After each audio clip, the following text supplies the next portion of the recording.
Continuação da questão número 2 da página 92.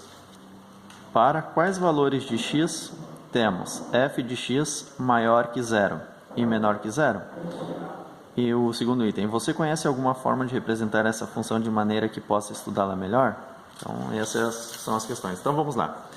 Primeiro item, f de x, eu quero o valor de x que a imagem seja maior que zero. Então, f de x é menos 3x mais 1, isso tem que ser maior que zero. Então, esse menos 3x aqui vem para a minha direita, ele fica positivo. Muito cuidado, tá? Muito cuidado, eu vou comentar isso em aula também amanhã. Então, aqui eu tenho 1 é maior que 3x. Tá? Então, agora, o 3 que está aqui multiplicando o x, posso trazer para cá dividindo. Ok, dividi ambos os membros por 3. Então, vou ficar aqui 1/3 é maior que x. Isso é equivalente a falar, ó, se eu estou dizendo que 1/3 é maior que x, é porque eu estou dizendo que x é menor que 1/3. Isso é lógico, né? Então, x eu posso escrever x menor que 1/3. Portanto, para x menor que 1/3, tem-se f de x maior que zero. Vamos fazer um teste? Vamos testar o seguinte. Quem é f de x mesmo? A f de x é menos 3 mais x. Ó, f de x é menos 3x mais 1.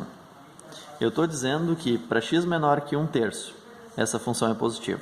O zero não é menor que 1/3? É. Então, se 0 é menor que 1/3, né, e ele está me informando que f de x é positivo. Vamos ver. Se eu colocar aqui 0 no lugar do x, vai ficar 0. Mais 1 dá 1. Então, 1 não é positivo? É. Então, está certo. Então, se eu tivesse mantido, se fosse ao contrário, x maior que 1/3, o zero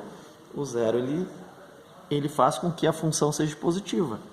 Então, para x menores que 1/3, faz com que esta função seja positiva. Outra coisa, pega todos os x negativos, que são menores que 1/3.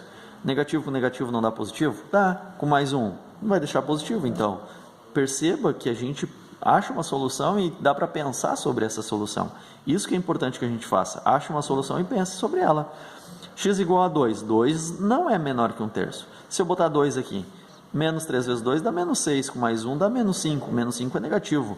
Então, viu que x maior que esse valor não faz com que esta função seja positiva. E sim, seria negativo daí. Tá? Para x maiores que 1/3 vai fazer com que isso aqui seja negativo. Aqui, mesma coisa. Ó, f de x menor que 0. Para f de x menor que 0, isso implica que menos 3x mais 1 é menor que 0. Isso sei somente se o menos 3 vem para a minha direita, então eu tenho 1 menor que 3x. E aí, de novo, 3 divide. Então, 1/3 é menor que x. Então, x é maior que 1/3. Quando x é maior que 1/3, o que acontece? A minha função é negativa. Tá? Então, portanto, x maior que 1/3, tem-se f de x menor que 0. Tá? Então, é isso que eu tenho. Para x maior que 1/3, a função é negativa. Vamos dar uma olhada? Vamos analisar aqui. Qual é o zero da minha função? O zero da minha função é 1/3. Por que é 1/3? Porque quando eu colocar 1/3 na minha função, cadê a minha função? Está aqui. Quando eu colocar 1/3, esse 3 simplifica com esse 3, então vai ficar menos 1. Menos 3 vezes 1/3 é menos 1. Menos 1 mais 1 dá 0. Então 1/3 é o zero da função. Essa função ela é decrescente. Por quê? O meu a é negativo. Então, ela é uma função decrescente. Então, está aqui a minha função. Então, eu tenho o eixo y, o eixo x, e eu tenho a minha função, então, decrescente. Ela corta o eixo y no ponto 1. Corta o eixo y no ponto 1. Por quê? Porque é o meu termo b da minha função. Então, vamos ver. Para x menores que 1/3, o gráfico não está acima do eixo x? Está. Então, f de x é positivo. Então, acima desse valor, acima do eixo x, o gráfico é positivo. E, portanto, o x é do menos infinito até 1/3. Quando o x é maior que 1/3, então o que a gente tem? Quando o x é maior que 1/3, o gráfico está abaixo do eixo x. E abaixo do eixo x, o y é negativo. Portanto, quando o x é maior que 1/3, o gráfico é negativo. Por isso, então, estas conclusões que tivemos aqui. Ok?